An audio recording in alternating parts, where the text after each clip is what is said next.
Hi friends, welcome to my channel. ఈరోజు దోసకాయ పప్పు ఎలా చేయాలో చూద్దాము. కుకుంబర్ దాల్ అంటారు.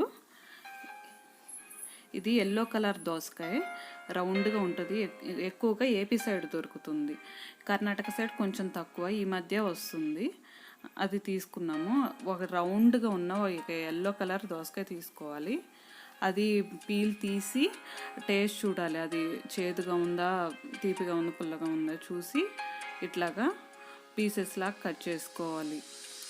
ఫస్ట్ మొత్తం క్లీన్ చేసుకొని పీల్ తీసి దోసకాయని ఇట్లా కొంచెం పెద్ద పెద్ద పీసెస్గా కట్ చేసి ఒక ప్లేట్లో పెట్టుకోవాలి. దోసకాయ పీసెస్ కట్ చేసుకున్నాను.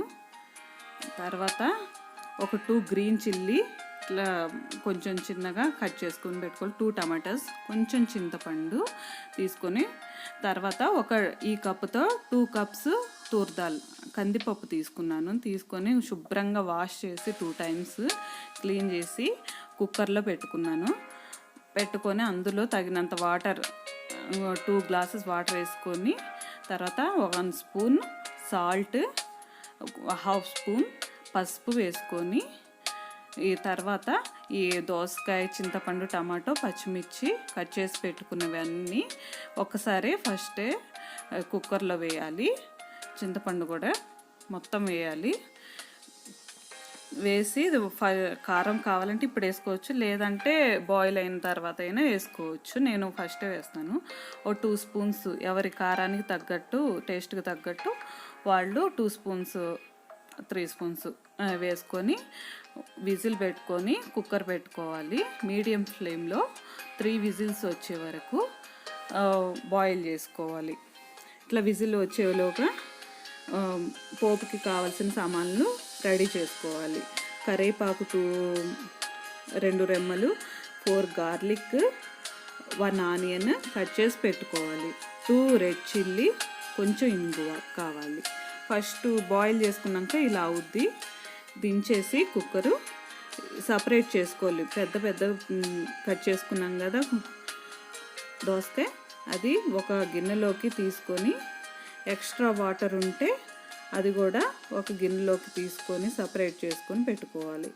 తర్వాత దీన్ని పప్పు అంతా మెత్తగా వెనిపితే ఇట్లా అవుతుంది.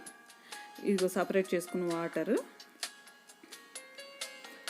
ఎనుపుకొని తాలింపు వేసుకోవాలి. కొంచెం 2 స్పూన్స్ ఆయిల్, 2 స్పూన్స్ గీ వేసుకొని అందులో కట్ చేసి పెట్టుకున్న గార్లిక్, రెడ్ చిల్లీ, పోపు దినుసులు, కరివేపాకు అన్నీ వేసుకొని ఒక రెడ్ కలర్ వచ్చే వరకు ఫ్రై చేసుకొని, అందులో కొంచెం ఇంగువ, 1/2 స్పూన్ ఇంగువ, కట్ చేసి పెట్టుకున్న ఆనియన్స్ వేసి ఫ్రై చేసుకోవాలి.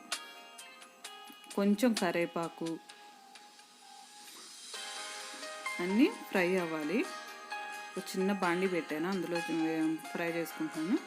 ఫ్రై చేసుకొని ఈలోగా మెదిపి ఉన్న పప్పుని తీసుకొని అందులో సపరేట్ చేసి పెట్టుకున్నాం కదా. ఇట్లా సపరేట్ చేసి పెట్టుకోవడం వల్ల కొంచెం పీసెస్ తగులుతూ ఉంటాయి, తినేటప్పుడు బాగుంటుంది. ఆ సపరేట్ చేసి పెట్టుకున్న కుకుంబర్, వాటర్ అంతా పప్పులో వేసి కలుపుకోవాలి. తర్వాత తాలింపు కూడా వేసి కలుపుకోవాలి. ఇట్లా కలుపుకొని ఒక బౌల్లోకి తీసి సర్వ్ చేసుకుంటే ఎంతో టేస్టీ అయిన ఈజీ ప్రాసెస్లో, ఫస్ట్ వంటలు నేర్చుకునే వాళ్ళైనా ఇది ఈజీగా చేసుకోవచ్చు. Thanks for watching. మీకు నచ్చితే ట్రై చేసి చూడండి. Please subscribe my channel. Thank you friends.